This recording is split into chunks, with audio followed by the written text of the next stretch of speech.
This program is brought to you by Bundle, ITAR Innovative Technology, Real Root Supplements, Poor Privacy, Moringa's Finest, and MVO 2026. Prepare today.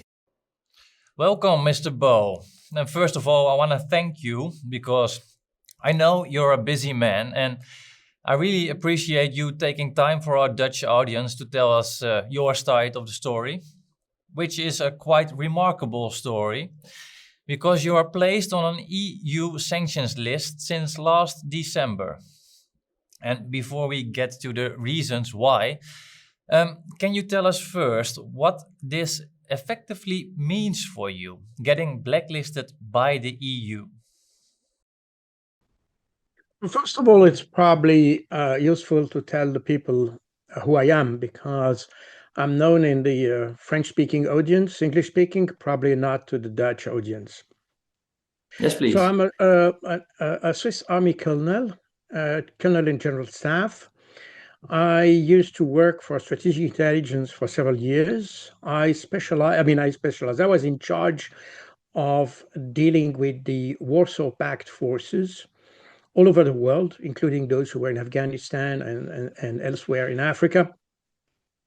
Then I changed at the end of the Cold War, I started working for the UN. I was engaged in Congo, in various places for humanitarian demining programs.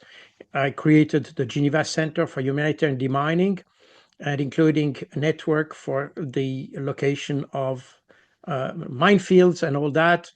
And I led programs in various places of the world, in Chad, in Somalia, in Sudan, and so on.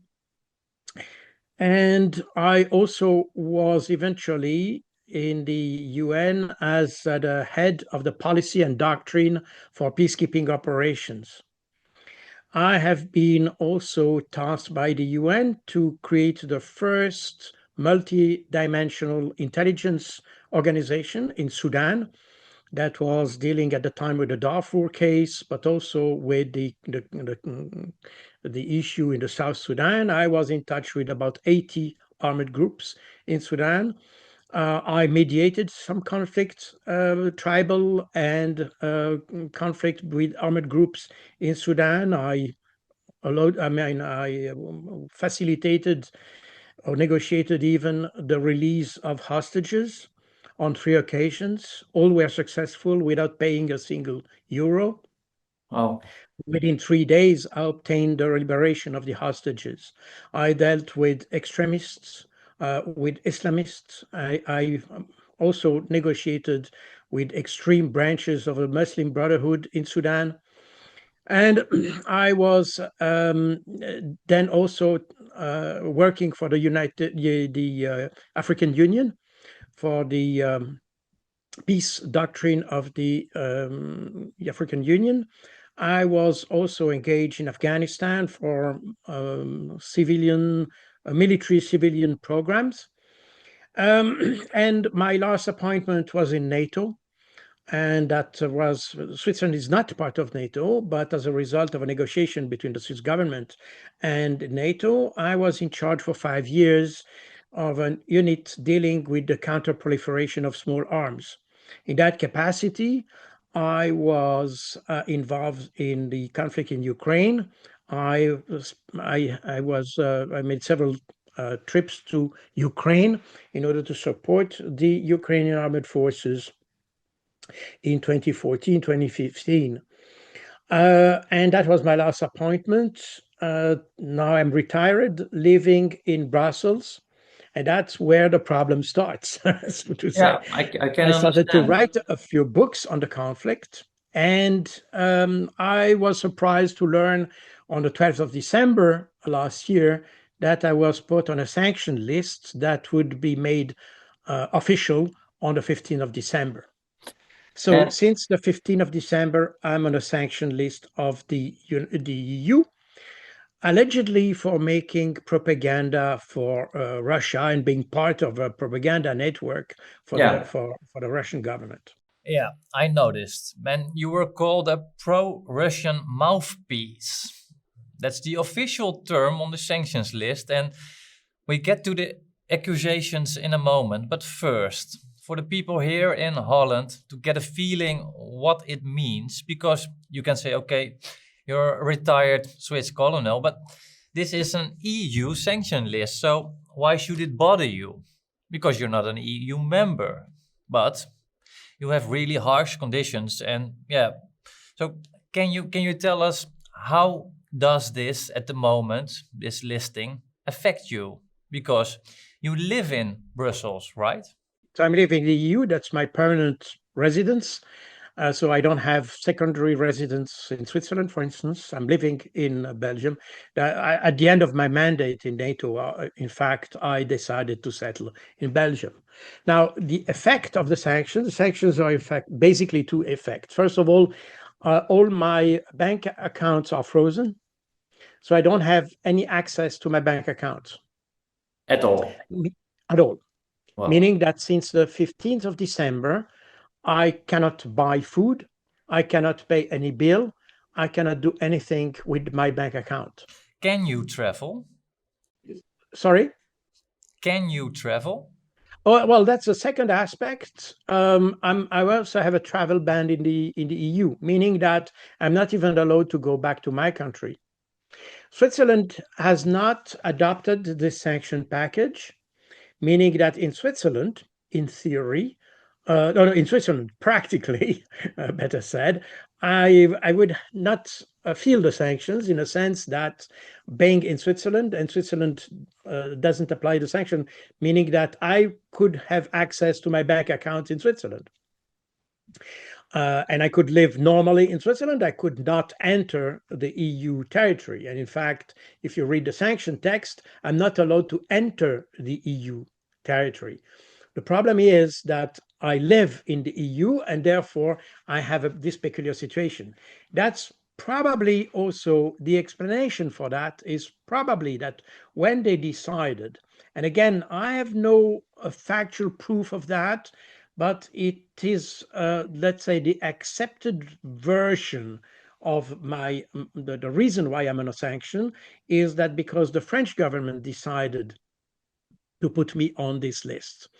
And probably it was not even targeting me in first instance. It was probably targeting another individual who is also on the list, who is a French-Russian citizen, who is living in Russia and is also making, he's making programs on RT, so the Russian TV. And that's probably, he was most probably the main target of the sanctions.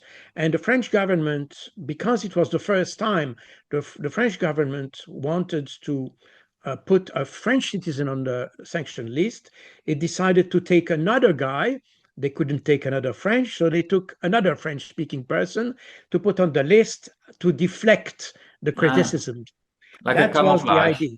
So I'm in that sense, that's my analysis. I may be wrong, but my analysis is that in that situation, I'm a collateral damage. I was not the main target of the sanction, but I still suffer the sanction as well. And even more than the French guy, in fact, because he's living in Russia. He lives there, works there, has his family there. Therefore, he lived completely normally, as I would if I were in Switzerland. The problem is that probably the French government didn't realize, and that also indicates the weakness of the intelligence of the French government, probably because they didn't realize that I was probably living in the EU, although it was of public knowledge because in various videos and interviews I've made, I have consequently and consistently said that I was living in Belgium. So they are very poorly informed, but that was probably the reason why they didn't think about the consequences of putting a EU resident on the sanctioned list. The sanctioned list, and that's very important to realize, is not a legal decision. I've never been in front of any court. I've never been judged by any judge. I've never been able to defend myself. I never had the opportunity to present my case. I was not even informed that I would be on that list. I never had the opportunity to have a lawyer to defend my position. And the sanction is not a legal decision. In fact, I am the subject of a political decision. This is a foreign policy decision taken by the Council of the Foreign Ministers of the EU. And according to my knowledge, probably in November last year. And this decision was kept secret in order to avoid that I could change money and have my money out of the EU and things like that. So that's a reason why I've never been informed before. And in fact, I was informed because my name and the name of the French guy I mentioned before was leaked in an article of the Radio Free Europe on the 12th of December. And what was his name again? Sorry? His name again? Radio Free Europe. The journalist name, the French journalist you called, the French journalist name. I don't know the name of the journalist. This report of Radio Free Europe, I mean, Radio Free Europe is used to be radio, or let's say media that was created by the CIA in the 40s in order to counter or to make propaganda even towards Soviet Union. At the end of the Cold War, the Radio Free Europe became an independent and private company. Now it's private. It's no longer, at least officially, supported by the CIA. It remains, however, supported by the US government. Is that the reason why my name was leaked there? No idea. I had no idea. Nevertheless, I learned that I would be on the sanction list on the 12th of December. And the sanction list was published on the 15th of December. And the 15th of December marks the validity of the sanctions. So my sanctions are valid since the 15th of December. That means, in other words, back to the consequence of the sanction, that since the 15th of December, I have no access to any payment method. Meaning that I cannot buy food, I cannot pay my bills, I cannot buy anything. In fact, since the 15th of December, we are now, as of today, we're on the 22nd of January. That's more than 1 month. I didn't get any access to my payment, as I said, meaning that I'm fed, in fact, by neighbors. They provide me food. And can they help you financially? Well, they are not allowed to do so. In fact, helping me financially would be considering as bypassing the sanction and becomes a criminal case. Wow. So if you would come to Belgium, as many people have already offered, by the way, from France, Switzerland, Germany, some of the Netherlands also, in fact, have contacted me and proposed to bring me food or money. So food shouldn't be a big problem. Although, according to the sanctions, nobody is allowed to provide me with resources, whatever resource means. Meaning that if you, let's say, you are a nice guy and you want to come to Belgium a few kilometers away from your country and you want to bring me money, then you could be sued according to criminal law. Because bypassing the law, that's the same as if I would go to Switzerland now. If I would go back to my country, I could be, then my case, which is a political case, as I said, then it becomes a criminal case. Because bypassing the sanction is a criminal case. Hi there, my name is Ivor Cummins, and this 9th, 10th of February, both days, I'll be in the Netherlands to join the Battle for Science conference organised by Lighthouse TV. I was asked to host the two events, and I'm delighted and privileged to do that. Let me just name some of the incredible names who are going to be speaking there and sharing their knowledge with us. Del Bigtree, Peter McCullough, Sukarit Bhakdi, Professor Martin Hadich, Professor Angus Dalgleish, Professor Matthias Desmet, and more. So it's one you just don't want to miss. All of these great scientists gave us their incredible knowledge during the pandemic and beyond. So if you want to meet these great people and learn from them and talk about our hopes for the future, and indeed meet me there, and we can have conversations on any or everything, well then get in there and get your tickets now. So, to be clear for our Dutch audience, because I promised that we would get to the accusations, it is not a criminal case, right? You didn't violate any national or EU law, right? If I'm correct? Correct. I never violate any law. There is no, I mean, accused, as you said, to be the mouthpiece of Russia. We can discuss that later. But even that, if it were the case, there is no law against that. I'm accused of being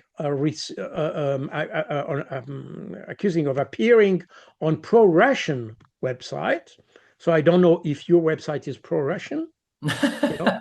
No, not exactly. But that's exactly the point. What is a pro-Russian website? yeah. I mean, I never participate. In fact, in those last 3 years, I've written several books about the conflict in Ukraine, and we can discuss that later. But and of course, I was invited several times by Russian media, official media like RT, Sputnik, and things like that. I always refused. And in fact, I just mentioned this French guy who lives in Moscow, and I told you that he is managing also some programs on RT, and he invited me on a couple of occasions, and he has also confessed very recently that I declined the invitation all the time because precisely I wanted to avoid my work to be used for propaganda purposes. So I was deliberately avoiding the idea of being a propaganda to make some propaganda for either party, Yeah. And so that's the very strange situation, because even if you try to be objective, and because if you read my books, by the way, I never use Russian sources. Because I would say my philosophy in my books is not so much to show who is good and who is bad. I told you that I mediated several conflicts in Africa and things like that. And my experience, my personal experience, and I solved a lot of conflict. My personal experience is that when you start mediating, when you start advising people for peace, you cannot take the party of one party. You need to try to understand how both parties think. What is the position of both parties? Yeah. Regardless of whether they are right or not, it's not the problem, because each one has its own perception. You know, I've said many times, by the way, on a website, if you look at my interviews in French and English, I've said many times, if I were Russian, I would fight as a Russian, and if I would be Ukrainian, I would fight as a Ukrainian, because both side and has the feeling, the perception, they're fighting for the right cause. Otherwise, they wouldn't fight. So this is, and that is the basic in order to assess a conflict properly, is try to understand how party A thinks and how party B thinks. Because if I may ask, another part of the accusation is that you spread conspiracy theories. And you told us you published several books about the conflict in Ukraine, for example. And therefore, where do you get your facts from? I get my facts from, I mean, as I said, the purpose of my books is not so much to say who is good, who is bad, but to show how bad we are informed about the conflict. And in order to avoid, because it's easy, it would be very easy to take all Russian allegations and to put that in a book. But that would be too easy, and then people would say, well, that's Russian propaganda. So I decided to go the hard way. and to take my sources only in US and Anglo-Saxon articles, literature, and media, and in Ukrainian media. So you will see in my books, you will see, in fact, practically only Ukrainian and US sources. Sometimes you have other sources, but basically you have only Ukrainian sources. And the rationale for that is to show that even the Ukrainians are more honest in presenting the conflict than our media are in the West. You see, I told you that I used to be in strategic intelligence. My job was to explain to the Swiss government the situation as it was. When you are a strategic intelligence, you're not making policy. You're presenting the situation. You're presenting a picture. This is up to the politician to decide which is the best policy according to the picture. But in order to not influence the policy, your picture needs to be as objective as possible. And that's the reason why I found that what we have in the media in Europe, especially, less in the US, but more in Europe, we have an extremely biased picture of the situation, and therefore our understanding and our reaction to the conflict is biased. And this bias, this is exactly what we are seeing today. And probably it's not a coincidence if these sanctions are coming in 2025 and not in 2022. Because as of today, you see that the narrative that we have and the picture we have in Europe is conflicting with the reality. 3 or 4 years ago, we could say, well, that's our representation of the conflict, and okay, it was probably not directly conflicting with the situation on the ground, but today it's conflicting directly, and it becomes even more apparent with situations such as we have in Greenland and things like this. So, and that's probably the reason why today they feel the need to sanction people like me. And I just, as an illustration of what I'm saying, in 2022, I had a conversation with a French journalist who works in one of the biggest papers in Paris. And we had a phone conversation. In this conversation, he told me, you know, the redaction, I don't know how it is, the edition, prohibits us to tell the truth, because that would mean that we support Vladimir Putin. Yeah. So we are prohibited to tell the truth because that would mean we support Vladimir Putin. Yeah. So that explains a little bit why suddenly you have this censorship that's sort of almost everywhere in Europe, by the way. In my case, it's probably the tip of the iceberg, but we see that on almost everywhere. And that's a source of concern. There are two sources of concern, if you want, given my situation. And again, we can discuss the details. You have certainly other questions later. But basically, that shows two main concerns. The first of all is that basically the freedom of speech, freedom of press has disappeared. For instance, in France, big bookshops like the Fnac has withdrawn all my books from the bookshelves. Wow, that's impressive in a negative sense. That shows the perception of democracy, even from bookshops, a bookstore, if you're in that case. So this is one aspect. So this is a denial of the basic freedom that we have in Europe, freedom of speech, freedom of opinion, freedom of press, and all that. But it's also something different, because as I told you, my sanctions are basically a foreign policy measure. So technically, it's an extrajudicial decision against people living within the EU. Yeah. So extrajudicial reminds you the words. Since it's extrajudicial, there is no limit. There is no, and again, here I'm exaggerating a little bit, but again, technically, it's exactly the point. There is no death penalty in Europe. I mean, in any European country, as far as I know. But this is the law. When you are extrajudicial, you are out of the law. Yeah, indeed. Meaning that then you have no limits.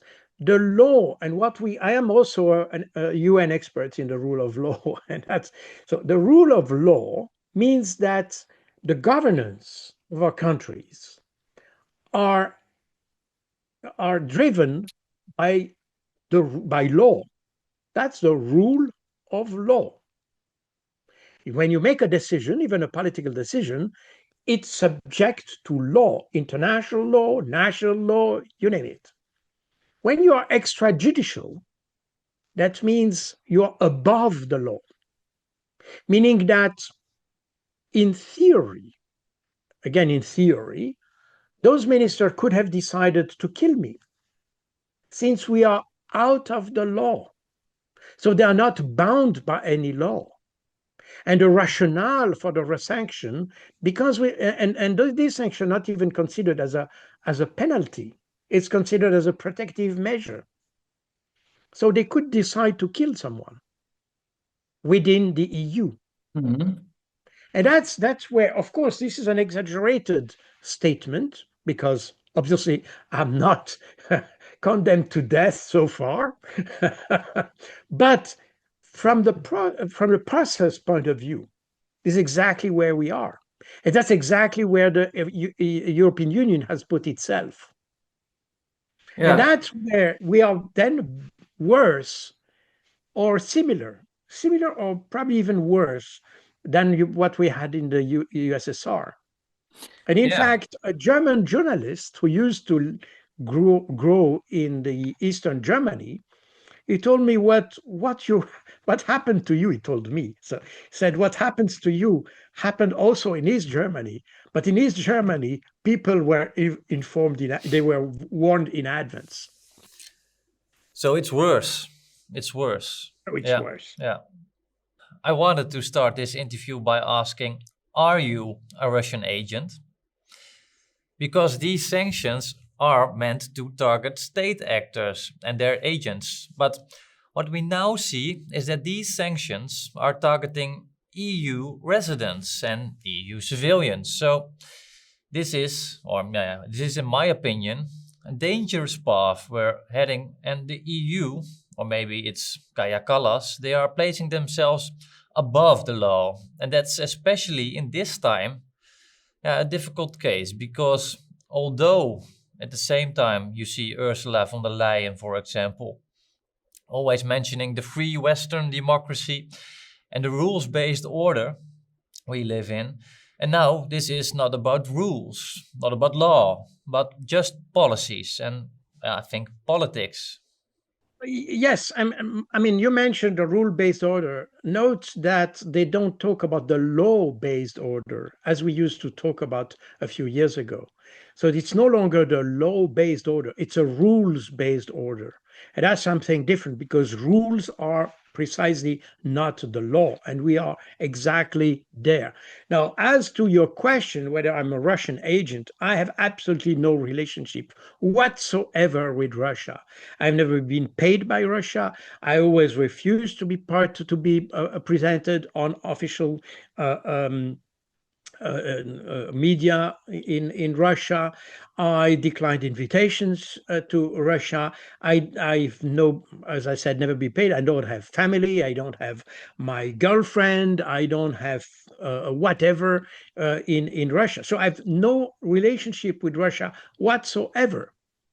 I just try to do my job, my former job of intelligence analyst, in order to present the conflict as it is and not as we would like it to be. But is there something you can do at this moment to appeal? There are way of appeal, but again, these are not exactly the same as what you have in a legal process. Yeah, when you have a legal process, you have also a process for appealing. There is no process for that. So meaning that what we will do is basically to write to the Council, European Council, and tell them, well, it was not right. I explain why it's not right, and they may or may not accept that. But there is absolutely no process because we are out of the law.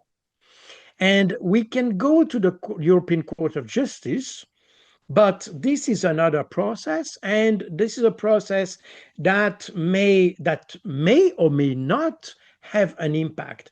When you go into a legal process, the appeal is part of the process. Means that you have a sanction, you decide that the sanction is unjust, then you go back to the court and they revise or not, the judgment they made.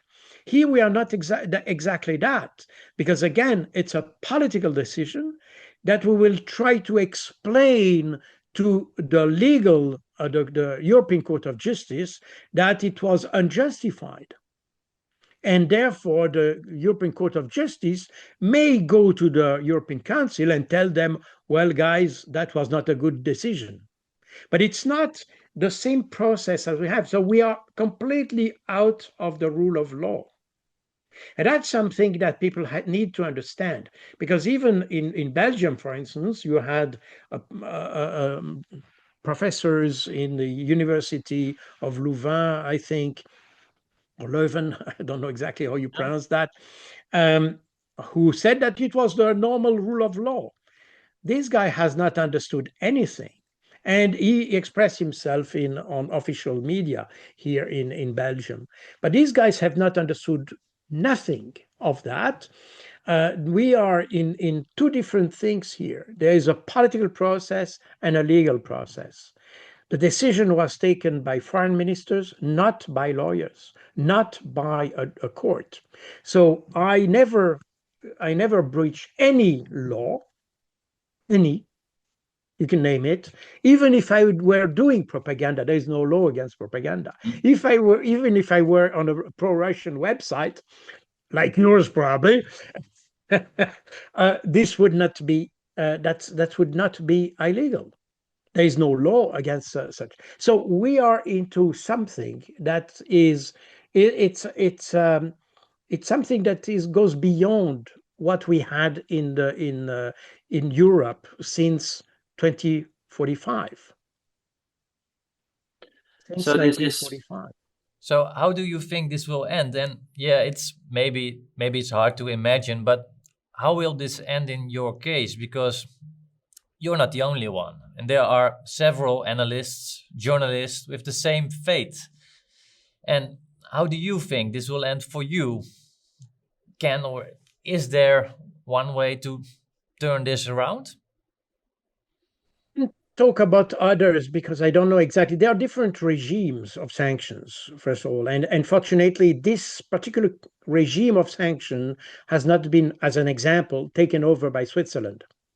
Switzerland has applied most of the EU sanctions, but not this particular regime. I don't know under which regime are the others, and that's why it's very difficult for me to discuss the position of other people who have been affected. Most of the people who are, for instance, in the list where I am, there are about 60 people on that list. But I am the only one that lives within the EU. All others are living outside, meaning that they don't feel the effects of the sanctions, except if they had a bank account in Europe. But basically, they can live normally in their country. So we are into something which is completely new. My personal view is that the EU made a mistake, an objective mistake, in the sense that they didn't anticipate that I was living in the EU, and they took a decision without knowing what were the consequences. That's my personal view of that. Meaning that if I just base on that, I would say that will turn out good for me. But that will turn bad for the EU, because even the content of the accusation is wrong, because I can demonstrate very easily that I've never made any propaganda, meaning that even if we look just at the process, it was something that will work against the EU. And that's exactly what we are witnessing today in Switzerland. People are saying, well, if that is EU, no way we want to be part of the EU. As you know, Switzerland is now considering the possibility of getting closer to the EU, but most people, because of my case, are saying, well, that's not our understanding of how to live in a modern society. I can And understand. therefore, that's fascinating. That my case has become now an example for indeed. not joining the EU. Yeah. And that is, we have the same reaction here when I go on the street. You know, a lot of people. Yesterday I went because I have some cash, so went to buy some bread. And on my way to the bakery, 3 people stopped me on the street to tell me they were supporting me. And the day before, exactly the same thing happened. So I have a lot of support. By the way, when I talk about support, I didn't mention that before, but so far I've been stopped on the street 4 times by Ukrainians who were thanking me for my publication and my videos, because they thank you. We know what's going on in our country. Yeah, well, to close this conversation, I want to thank you for bringing this to our attention and for taking the time, because you're a busy man at the moment, but your case is indeed exemplary for what is happening within the EU. And I will present your case to the Dutch audience. And yeah, I want to thank you again for your time, Mr. Bou, and I wish you the best of luck. Thank you very much for your support. Thank you to all of you. For those, there are probably people in the audience that already expressed their support to me, because I've received hundreds of messages from every sources possible. So thank you to all of you, and thank you particularly for making this case known to the public. Thank you. Thank you. Bye-bye. Goodbye. Hi there, I'm Del Bigtree. I'm the host of the internet talk show, thehighwire.com. I wanted to let you know that on February 10th, I'm coming to the Netherlands for an exclusive event organized by Lighthouse TV. It's called Battle for Science. It's inspired by my film, An Inconvenient Study, which you can watch right now at aninconvenientstudy.com, exposing what happens when scientific results become inconvenient. When top scientists refuse to publish their findings because it would mean it'd be the end of their career. You see, science is under attack, and that's why I'm joining Battle for Science, where I will discuss this topic with brave scientists like cardiologist Dr. Peter McCullough, WHO whistleblower Dr. Astrid Stuckelberger, Professor Matthias Desmet, and Professor Theo Shetters, and many other scientists. And yes, you'll be able to ask me questions, maybe even meet me in person along with all the other speakers. So if you care about freedom, if you care about truth and scientific integrity, and you want to meet some of my favorite scientists in the world, this is an event you do not want to miss. Join me at the Battle for Science, February 10th in the Netherlands. I'll see you there.